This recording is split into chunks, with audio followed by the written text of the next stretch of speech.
everyone. Welcome to the Christian Rocketeers podcast, where we impart, influence, inspire, and impact your nonprofit to skyrocket to the next level. I am your host, Shawn Q, and I am so excited for today's conversation. We decided to go where, people have said, don't go there. But I have an expert who is, renowned in this topic that I know is going to help change your outlook when it comes to this incredible tool that can grow your kingdom impact.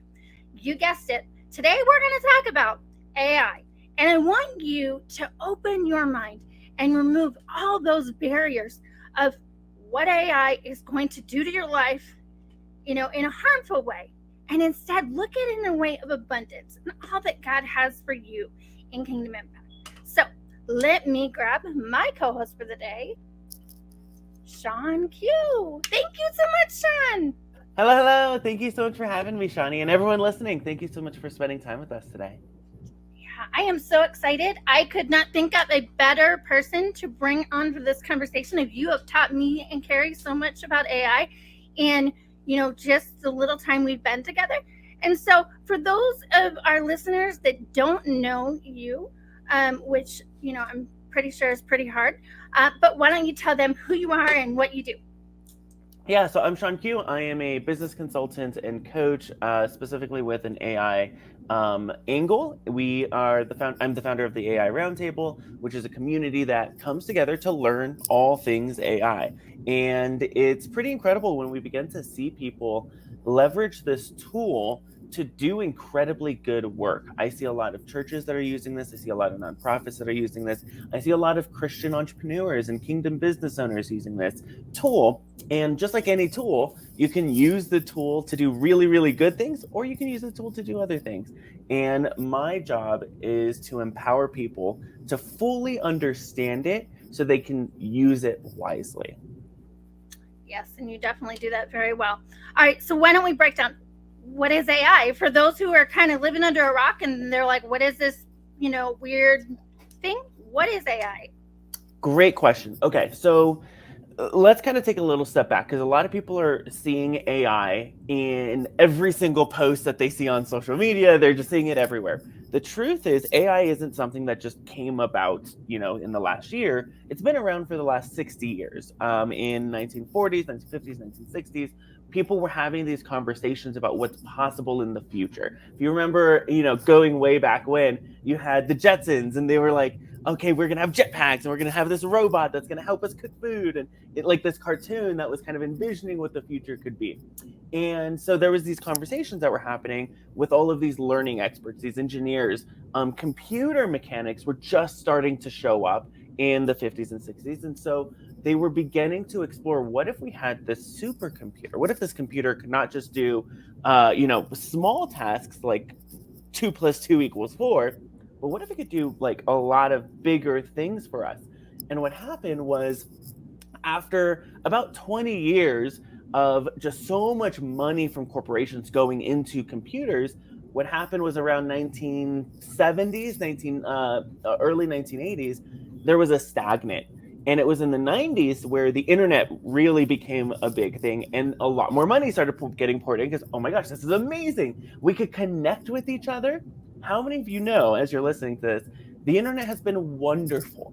Let's talk about churches and nonprofits. They're able to get their message out into the world in a much easier way. There are places that would never hear their message that are now getting access to that message because of the internet, because of streaming, because of podcasts, because of video content. And so because of social media, we're able to get our message across. And how many of you know that there are some challenges with social media, like doom scrolling and comparing yourself and higher levels of attention deficit? And so, we have shorter attention spans because of social media. And so there are some really good things that have come from it. And there's some dangers that we have to mitigate for ourselves. I have she's not a newborn anymore. She's 8 months. But as we're like raising her, we're having conversations about how much screen time are we going to give her? How much TV time are we going to give her? And so, of course, there are challenges. It's our job, just like with social media or the internet, to be wise about how we use the tool. So then what happened was, the 90s, there was this big internet boom of or this big boom of internet access. If you remember AOL, there was like the crazy sounds for like 5 minutes before you could actually do anything. And it was like this modem starting and turning on. And now I could literally like just pull up my phone. I could pull up my watch. I'm not wearing it right now, but my watch, and just click a button. I'm online. And so what's happened is the internet has continued to get better and better and more accessible to people.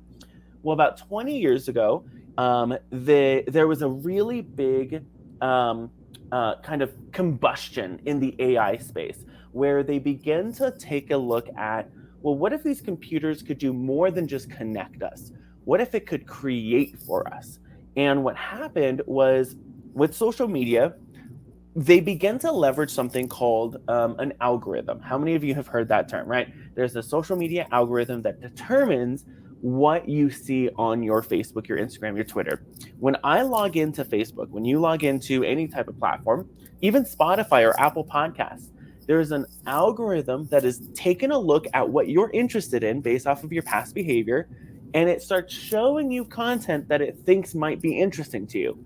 You're not having to weed through, it's making a decision for you. Now what's happened is, instead of just these big tech companies having access to AI through their algorithm, we now have access to not just see content, but to create content. So now there are things like ChatGPT, there are things like Magi, there are things like Jasper, there are things, all of these different AI platforms. I think last month, 3,000 new AI platforms emerged. Just like, it's wild. It's growing at an exponential rate. And so there's all of these AI things these tools that we now have access to not just have things curated for us, but for us to create things. So with ChatGPT, I'll give you a little bit of an example. I was with my dad, and he's a manager at this big auto auction, general manager, and he was writing an email, and he was having a hard time figuring out what to include in that email, how to phrase it, how to word it. So I told him, okay, there's this really cool tool. Let's go to ChatGPT, and let's put the email you currently have and ask it, hey, can you word this in a more friendly way? Can you word this to include this information? Can you make sure it ends, on a positive note? And so he put it in, and in a matter of seconds, it rewrote the email to be a perfect fit for what he wanted. So instead of my dad having to spend hours in front of a computer figuring out the right ways to term something, it happened in 2 seconds. He sent the email out, and now he has even more time to do other things in his life. And I think that's a really key principle of AI, is that AI doesn't replace you, but it allows you to be more human. It allows you to have more time to do the things you want to do. Where traditionally we'd have to spend hours behind a computer writing emails or putting together social media content, or doing certain things that are task oriented, we do that in seconds and minutes now, which means we have a ton of time available. I'm curious, where do you want that time to go? What do you want to be doing instead of having to be behind a computer to type emails? What are all the other things that you now have access to do? So if you think about AI is simply a tool that allows you to create content now, because the way that it works on like a super nerdy level is there's all of these different data points, right? So it has access to the internet, all of these data points. You ask it something, and then it scans the data points, it scans the internet to provide the best answer for you. And so that's, like, at a very base level, essentially what it does is you tell it what to do, and then it gives you a response. I love that, because I have done that with emails. I have put them through to make them, and it's a tool that has actually helped for us help our donor impact, get to more of those points that would actually get someone to donate, rather than that vague email of, hey, this is not my nonprofit, this is what we do, and it speaks more to who your target market is, and does it in a way that is really well done. I mean, and that's what I want people to do, is embrace that more, rather than be so scared and be like, but okay, so let's talk about some of what the crazy things I've heard about AI. So I have heard that AI wants to take over our life.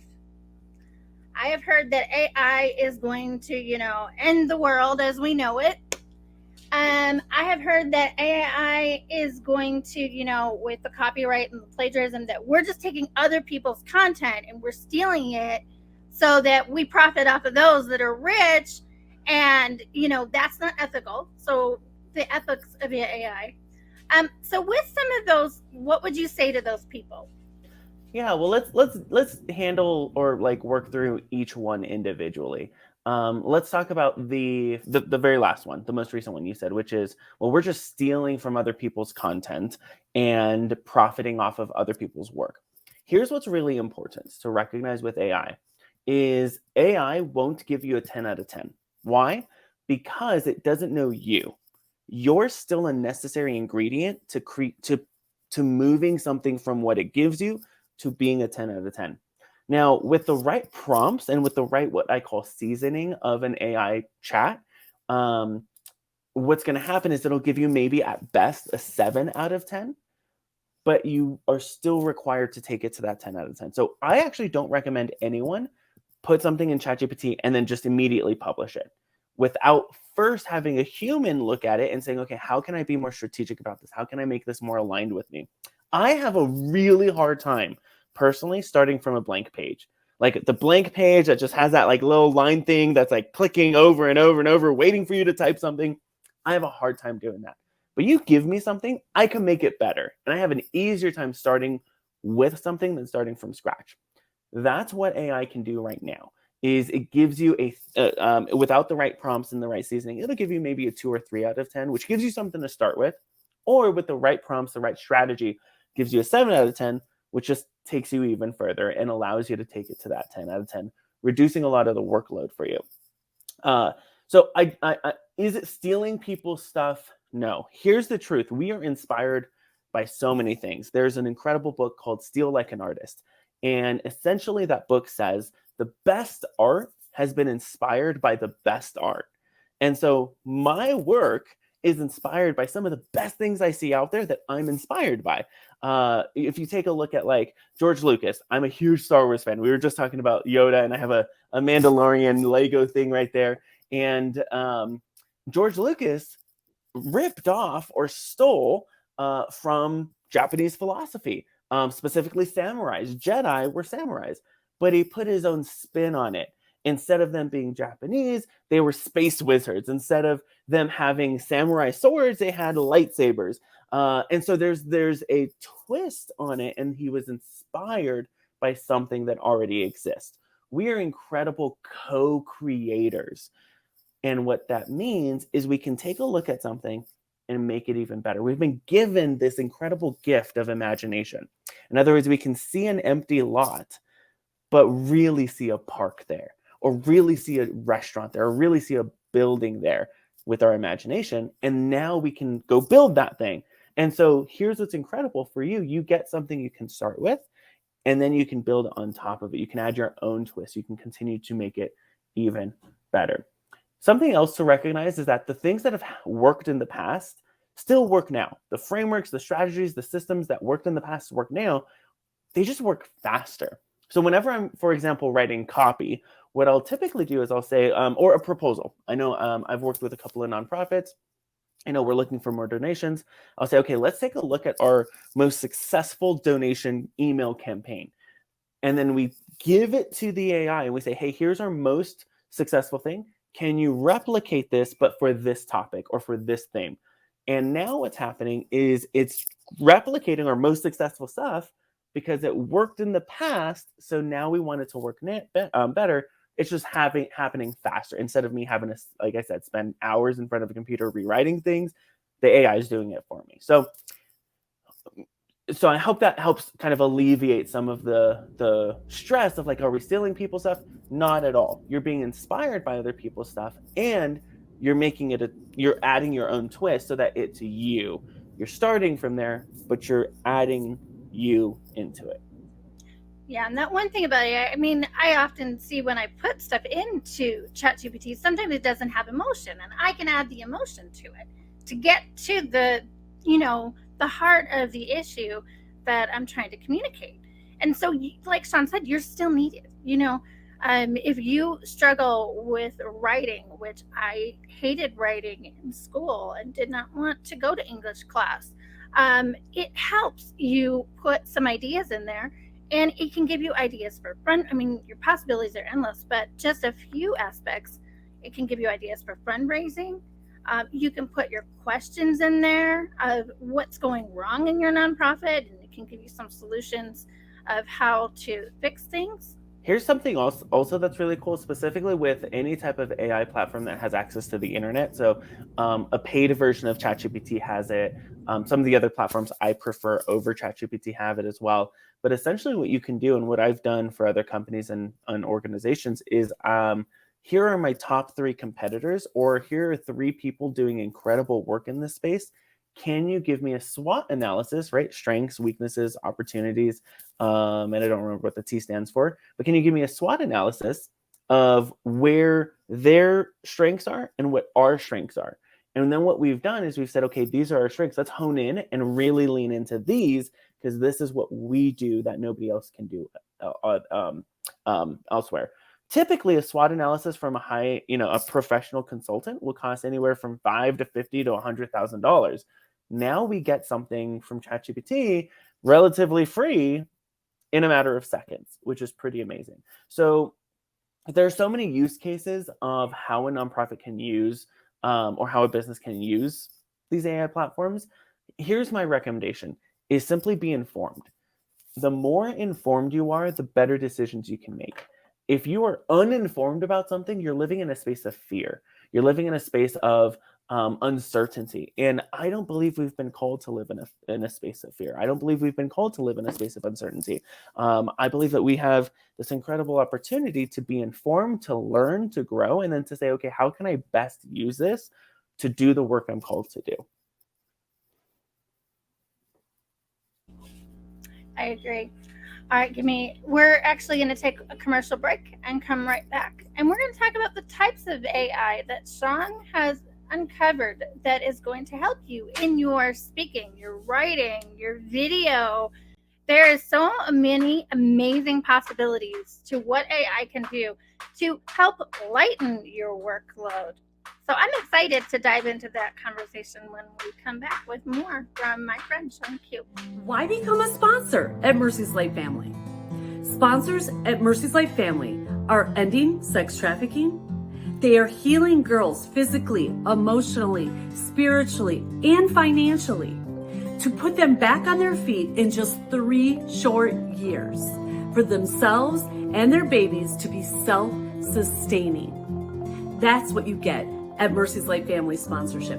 In addition to that, you get a prayer card with the story of your girl or your baby, so you can pray over them. You get behind the scenes access to be able to see day-to-day life in Kenya and what life is like for the girls at the house and how they're developing. You get that and so much more. Join us in sponsorship today.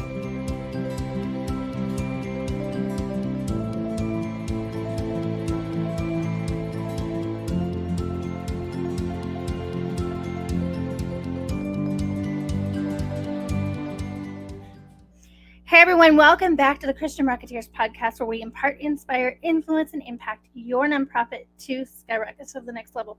We have been talking about the incredible tool that has been given to us, I believe by God, AI, to help enhance and impact your nonprofit. And Shawn has given so many ideas and ways for you to use AI as a nonprofit leader. And we've been talking about the myths you guys have been bringing up. I consider them to be myths, and I know Shawn does as well, of why not to use AI. So, Shawn, back in. Okay, so nonprofit leaders feel that AI is going to take over their lives. It's going to take over their home. We have our Alexa devices. I have my Apple devices that run things. I have my Amazon TV that manages so much. Is AI going to shut down our house, like that news article said, where that guy literally lost everything? I don't believe that. I know you don't. So what can we do with that? What does that miss? Yeah, so I think I think in order to have a very wise approach to any tool, we have to know the dangers of the tool as well. Take a look at any type of firearm.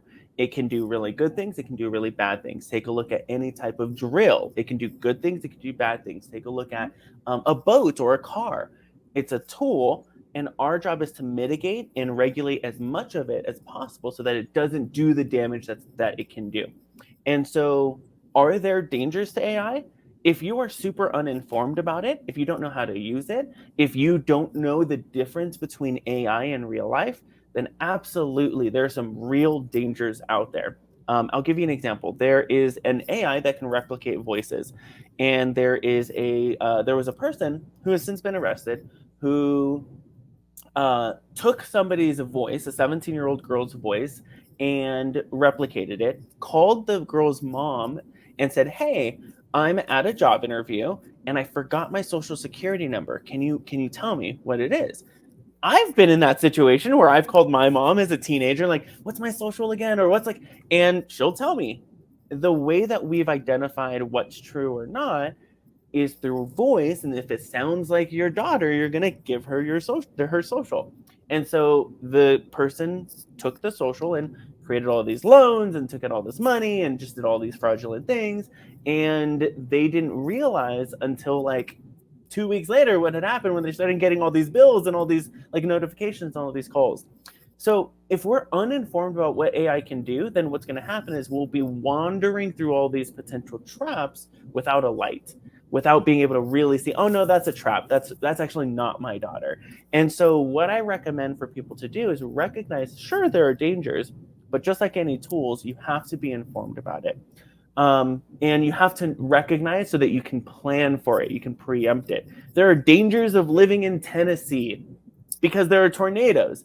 You're still going to live in Tennessee, and you're going to protect yourself by having shelters. You're going to have a plan of action. There's dangers of living anywhere, but that's an example. So making sure that you recognize you have the duty to create a plan of action with danger that is potential, right? It's there.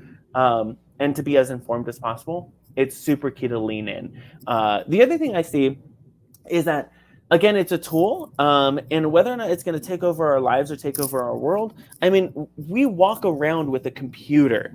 Literally, it has taken over our lives in a sense of it's accessible and it follows us everywhere. And yet, I can call my mom anytime I want. I don't have to write a letter and hope somebody can get it to her. But I can call her at any moment, at any time. I can call someone in Ukraine. I can call someone in the UK. I can call someone in Australia. That it would typically take months to communicate with them without the technology we have today. So has it taken over our lives? Sure, but not in any like negative way. We use these tools to support the lifestyle we want. As far as it kind of being the destruction of the world and leading to the end of the world, here's what I believe. I believe we've been called to bring a little bit of heaven to earth, to literally let heaven and earth collide. And so I am a walking representation, and I believe everybody should be a walking representation of what heaven could be like. And that as I represent that, what happens is our world actually gets more peaceful. It gets better. It becomes more joyful to be around people and easier to live in because we're bringing heaven, a place where there is no lack, where there is all sufficiency, to earth, where there is oftentimes lack, where there is oftentimes not enough, there's insufficiency. And so let me give a couple of examples that this is actually happening, that heaven and earth are colliding as we begin to represent it. Life expectancy is up. The world average was 30 years. Now it's around 72 years. So literally we're living twice as long as we've ever lived before. Hunger and famine were a normal part of 99% of the world's living arrangements. Now, it's 1% of people living in extreme poverty and hunger. Are there people still living there? Absolutely. And yet it's dramatically reduced. The average human has access to over 2,500 calories a day, which is more than enough than what we need to be sufficient in our body. Death has fallen dramatically. If you take a look at what was the leading cause of death 1,000 years ago, it was war, it was famine, it was accidents. People would not go outside because they'd be afraid of falling and tripping. Now we like take evening strolls outside because there are lights and electricity that allows us to see the world. And so deaths are down, which is pretty incredible. We're living longer. Work has decreased. Now, for some of you business owners, you're probably like, I'm working 60 hours still. The average person, specifically the average woman, about 1,000 years ago, would spend about 120 hours a week on just household duties, right? Wild. And now we spend about 15 hours a week on household duties. I literally put clothes in a machine and walk away while the tool does the job for me. So if we think about abundance and we think about how much more access we have to life, to freedom, I mean, democracy and freedom, 2/3 of the world live in a free or relatively free society, whereas before it was about 5%. About 500 years ago. Access to knowledge. We have, like, children are learning more. Women are learning more as they bridge the gap between what men were able to learn and what women can learn now, which is amazing, right? Everybody should have access to education. And take a gander 500 years ago, only men would have access to education. And even men were limited by the trade they were in. They couldn't learn anything else but by what their family was a good craftsman in. So, we have access to so much, to life, to food, to freedom, to technology. And this, in my opinion, is us having access to that heaven and earth collision, to where I'm an ambassador of abundance. I'm an ambassador of peace and of joy. And the natural result of that is that we live longer, we have better lives, we have greater quality of lives. And here's what's really cool. There are some problems that we haven't been able to solve. Climate crisis problems, plastic in the ocean problems, some challenges when it comes to geopolitical issues. And now we're able to use AI. There's an AI that just created a new bacteria that can go eat plastic in the ocean. And so all of that plastic, if you take a look, like Google plastic in the ocean, it's like miles and miles and miles and miles long of all of our garbage that's there, that's killing animals, that's killing our ecosystem, that's making it just a horrible thing. And now we have access because of an AI that gave us the solution for it. And so AI is helping us continue to expand what's possible in our lives and on this side of life. Which is so amazing, because it's not this evil thing that people have made it out to be. I believe AI is here to help kingdom impact, so more people to be helped. Many of our nonprofit leaders help with fighting human trafficking and education, and orphans in orphanages, and in Uganda and Ghana and all those places. This tool is going to help them be able to impact more. So when we look at that, what can they, like, how do they get started with AI? What do you recommend for someone that is a newbie and knows nothing and just knows how to put ChatGPT into the search bar? You are excellent at training AI, and we'll share that at the end of how they can work with you. But what does that look like to, like, get them ready for doing? Yeah. So here's what I recommend is there's a couple of different things. So I'm going to speak first to the more successful companies and nonprofits. The larger companies that have revenue coming in, here's my recommendation for you is hire a chief of AI officer. I believe every single company needs a director of AI or a COAI, chief of artificial intelligence, because this thing is not going anywhere. It is hyper integrating at a rapid scale into everything we do. I was just on Canva, and about 2 months ago, Canva introduced AI. I was just on Google Docs. Google has introduced AI. AI is going literally to integrate into everything we do. And the companies and the nonprofits that really lean in, that take this seriously, that invest in this tool, are going to be the ones that also ride that accelerated wave of increased profit, increased money coming in, increased donations, etc. Now, for those of you who are just getting started, what I recommend people do is take a look at all of the tasks you're currently doing in your nonprofit or your business, and make a list, right? I check emails, I write emails back, I send proposals, I create content for social media, I create graphics on Canva, I record video content, I go live, I have staff meetings, all the different things. I almost guarantee that there's an AI that can help you do those things faster or more efficiently or better for every single one of those. I'll give you an example. There's an email AI platform called Email Triager. And what this does is it automatically drafts an email response to every email I receive. I hate email. Personally, I do not like email. I would much prefer someone send me a message on like Facebook or something. I don't like email. And it probably comes from my corporate days of when I used to work in a corporate job and hating my email. And now that I run my own business, I don't want to do anything with email. But there's an email AI that creates a draft of a response for every single email I receive. So when I receive an email, I also see the potential response I could just press send to. Or I can go in and say, oh, I want to shift this a little bit. Let me say this at the start and then press send. So I actually don't have to write any emails. My AI does it for me. Let's say you have staff meetings. I have staff meetings as well.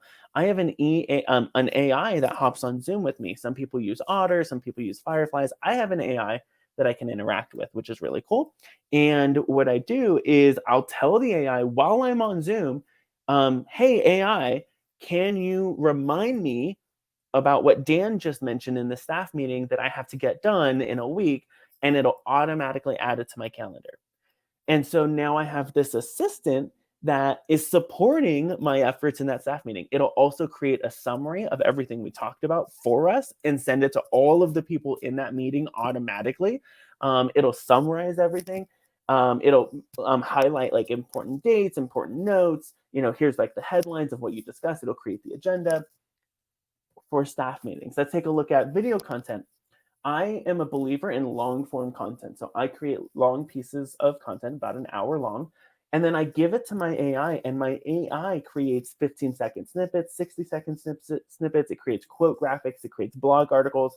It creates literally all of the repurposed content from it. And what happens is I just upload the video that I just created, and it does all of that on auto, which is really incredible and powerful. And so I am able to do all of that work, which would typically take someone about 40 hours in about 90 minutes, which is wild. And so literally make a list of everything you do in your business. I guarantee there's an AI that can support you, that can assist you. So that's my very first recommendation, is just make that list. And then Google AI to help me with my staff meetings. Like, that's how I got started. Now we have here's one of my recommendations for people who are like stepping into this space. If you don't want to like have support around it, just the only thing to make sure of when you're using AI is to read the terms and conditions, read the privacy policies. Here's why. Something people don't know about ChatGPT is that ChatGPT saves your input. In other words, if I say, hey, ChatGPT, here's, information about my business, here's my framework, here's, how I help my clients, and I share that with ChatGPT, ChatGPT saves that for their data set. So someone else could ask the right prompt, or give the right prompt, or give the right question, and get that data you just gave it. And so if you're sharing proprietary information, intellectual property, trade secrets, anything like that, don't share it with ChatGPT. Instead, share it with something that's built on their API. I use a platform called Magi, Magai, Magi like the Magi that met Jesus when he was born. So Magi, and here's why. Magi is built on top of ChatGPT, and it's so you can use GPT 3.5, you can use GPT 4, but it also has an additional AI learning model. So there's GPT, but then there's something called Klaus, and Klaus is another AI kind of data set, if you will. What's powerful about Magi is it doesn't save your information. It moderates it for 30 days just to make sure it's not like hate speech or misinformation or anything like that, but it doesn't save it. So somebody can't access the data that you're giving it like they can with ChatGPT.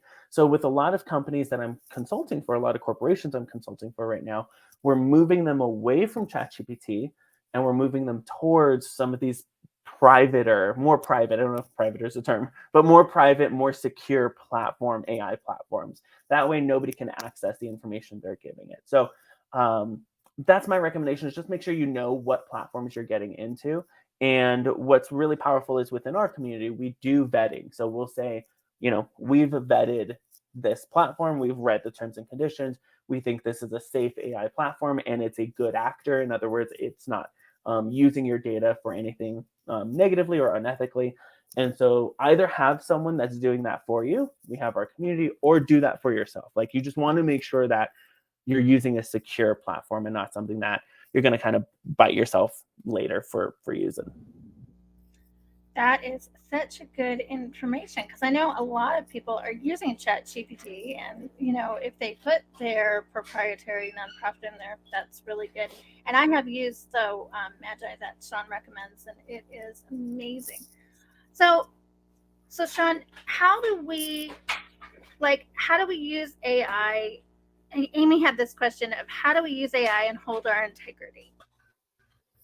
Because she feels that in using AI, she compromises her integrity somewhat. Yeah, obviously I would need a little bit more context to hear a little bit of how she feels it's, crossing any boundaries of integrity. What I've typically heard, though, and I hope this answers your question, Amy, is that I want it to be authentic. I want it to be me, and I don't want to lie to people about how I'm creating this content. So there's a couple of different ways that we inform our audience that we're leveraging these tools. One way is by just informing our audience that we're leveraging these tools. In other words, when I use AI to write a blog, for example, at the very end, I'll write written with support of Magi, an AI system, written with support of ChatGPT. That way, we are letting people know we're using these platforms, but it's supporting us. It's not replacing us. I think that's number one. I think the other thing that you can do is you can make sure that, again, you're not just copy pasting whatever the AI platform gives you, but you are using it as a stepping stool. You're saying, okay, give me a 7 out of 10. I'm going to a 10 out of 10. And I know this is me because I took it to that next level. And I think that's important, is recognizing that you are still a required, necessary element to be human. The other thing I would say is that when it comes to integrity, you want to recognize whether it is an integrity issue or whether it's a fear issue. And I see that confused a lot or conflated a lot of, oh, I want to honor my integrity, but what they're really doing is they're afraid of using the tool, or they're afraid of the unknown, or they're afraid of something new, and they're using their integrity as kind of a like a mask, if you will, of, well, it's my integrity, but really it's fear. And I'm not saying that's true for Amy or anyone listening to this. I've seen that with a couple of my clients. And my recommendation is that, again, we're not called to live in a space of fear. And we're not called to live in a place of being uninformed. I think we have brains that we've been given to learn, to grow, to lean in. If you feel like something's sleazy or like icky or weird, then likely you're doing something wrong. Acknowledge that as a sign, not recognize as a caution sign, not a stop sign. And what I mean by that is oftentimes people will say, well, no, that's sleazy, and so I'm not going to do that. I get that a lot when I'm teaching sales, is I don't want to be sleazy, so I'm not going to go into sales. And there's a really fun way to sell. There's a joyful way to sell. There's a way to sell that's heart-centered, that's integrity-based. And so it's not stop sign, stop selling. It's a, hey, here's a cautious sign. Something might be off. Let's figure out what it is. And instead of judging yourself for judging it, be curious about it and give it grace and say, hey, you know what? There's a little bit of fear here. Where's that fear coming from? And kind of explore it and be curious about it, because more curiosity you give it, the more grace you give yourself as well. So I hope that answers Amy's question. That is awesome. And I know that I have put some things into ChatGPT and it has told me some things totally off. For Christian Rocketeers, it tells us that we are a rocket building organization that helps build these incredible field rockets in the Christian sector. I'm like, okay. Yeah, we do rocket, but not in that way. And I don't have any engineering experience. So it just made me laugh that one day because I was like, okay, yeah, but That's you know, funny. yeah, it made me laugh. I mean, God knew I needed a laugh that day, so it was awesome. But it was too. It was for me. It was that reminder of, okay, I need to give it a little more information. I need to tell it a little bit more what I do and how I do it, and then it actually got it spot on and a little tweaking. Best email sent out yet. So we are So proof good. that you can use AI to impact and influence your world. So someone's getting started with AI, Shawn. Where do they want to start? I'm going to say obviously the AI Roundtable because that's where you teach, train, and help so many business leaders. What do you say? Yeah. Well, obviously, I'm a fan of the AI Roundtable.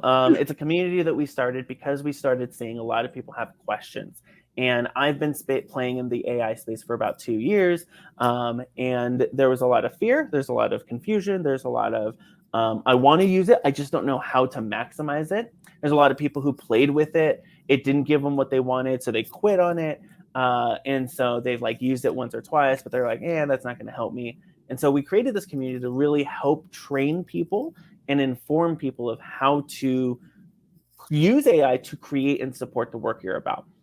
So what we do is we meet once a month. It's just once a month because we work with a lot of busy entrepreneurs and busy nonprofit owners and CEOs.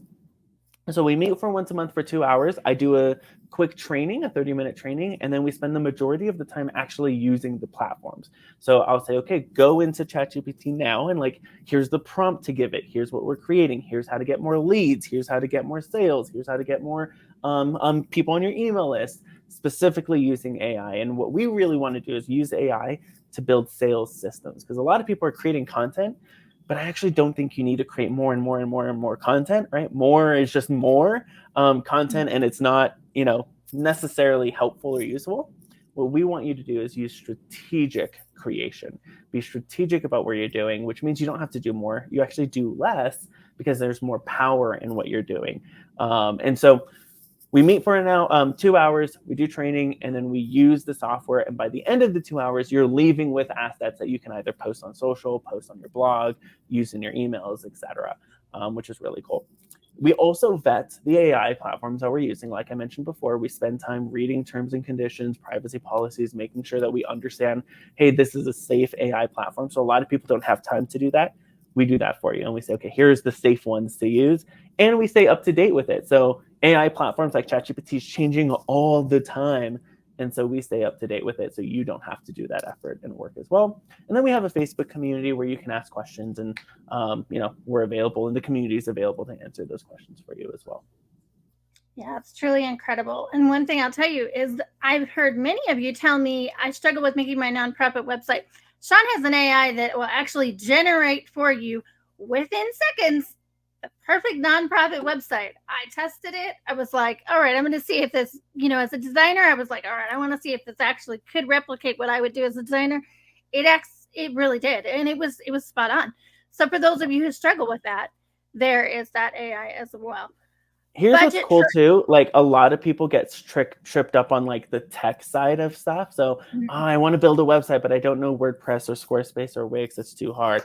Well, you can literally put together with this AI in seconds, just telling it a little bit of information about your nonprofit, and it builds it for you. It designs it for you. It creates graphics for you. It does the whole thing in a matter. I think it's like 90 seconds or less is their promise. Is you get a full website in 90 seconds or less, which is really powerful. We've actually had a couple clients create their website and use it. And that's like their website now, which is really amazing. Here's the cool thing about the AI Roundtable is we wanted to make it as affordable as possible. There are people charging outrageous prices. It's literally $47 a month. So we're going to be raising that price just a little bit, but because you are listening to the amazing Christian Rocketeers podcast, You can join at $47 a month, cancel anytime, get the support you need, and get out and do the work that you're called to do. Yeah, and I will tell you, it is truly incredible. And I was actually able to build, I don't have a Florida-based nonprofit, but from that, I would have had an amazing Florida-based nonprofit with just a few prompts. I was like, okay, I haven't shared it with, it was incredible to me that, it told me exactly what I would need to do as my personality type, exactly what, the area that we live in, here, and what the need was. I was amazed, Shawn, at how it niched down and really, really helped to know what was needed. So that was so cool. So I definitely recommend that you connect with Shawn.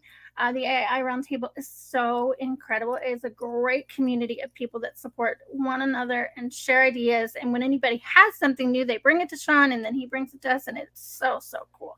So, all right, Shawn, so they can connect with you. I have your website here. So the website will be HeyShawnQ.com, and the AI Roundtable is simply /AI. So you'll just add AI to the end of that. Awesome. And you can connect with Shawn. Shawn is on Facebook. So we hope you have enjoyed this incredible conversation about AI, and I hope you will embrace this incredible tool that God has given you to increase your nonprofit impact in this season. You are called to do amazing things in this world. Those around you are called to do amazing things in this world, and it's time to get to work. The harvest is plentiful, labors are few. Let's get busy. We'll see you again next time on the Christian Rocketeers podcast. Have a great week.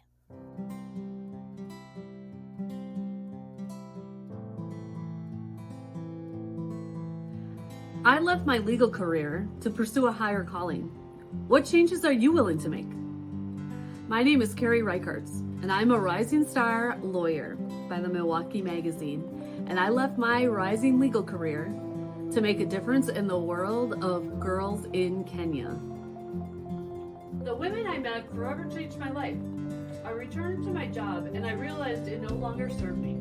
I knew he had something bigger in store for me. I was called to serve others, so I left my law to begin my own business. I founded 2 nonprofits, Operation Give Hope and Infinitely More Life. I also began teaching women who are overwhelmed when trying to start and grow their nonprofit, Ministry to Thrive. My first nonprofit, Operation Give Hope, tackles systematic spiritual, emotional, and financial poverty, afflicting young mothers in Mombasa, Kenya, and helps sex trafficking victims heal. My second nonprofit, Infinitely More Life, operates globally and helps people recognize and reconcile life traumas by working with Christ. I have assisted hundreds in starting their own domestic and international nonprofits. Are you ready to leave behind the fear and doubt holding you back from starting the nonprofit God has called you to? Join the 8-week Christian Rocketeer Nonprofit Startup Certification. Remember, you are not leaving a career or a comfortable life. You are gaining purpose, passion, mission, and you will be changing the world. Join us today.